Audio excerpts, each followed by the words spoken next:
L'ospedale di Mirano, habitat naturale per conigli.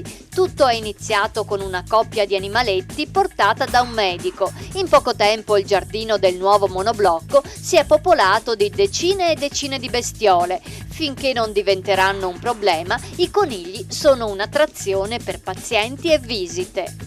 Ritrovata la croce della Madonna Mora, la chiesetta ottocentesca all'incrocio tra via Caltana e la Noalese a Caselle di Santa Maria di Sala. La croce del campanile, in ferro battuto, era sparita 2 anni fa durante un violento temporale. È stata rinvenuta nel giardino di una casa a Pianiga.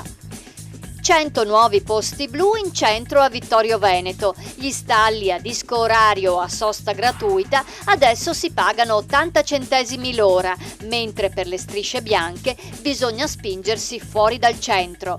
In arrivo anche i geppini, gli ausiliari del traffico addetti al controllo dei tagliandi esposti. Una domenica all'aria aperta lungo le strade più suggestive di Ponzano Veneto. È la 21ª pedalata dei Colmei Storici, biciclettata organizzata a scopo benefico dal Comitato Zona Nord. Appuntamento il 9 giugno, ore 9:30, alle scuole Gastaldo di Paderno. L'arrivo è alla festa della ciliegia giusto all'ora di pranzo. Nel caso di famiglie in difficoltà, il Comune di Padova si farà carico anche delle bollette della luce, non solo di quelle di acqua e gas. L'obiettivo è di evitare l'interruzione del servizio in caso di morosità.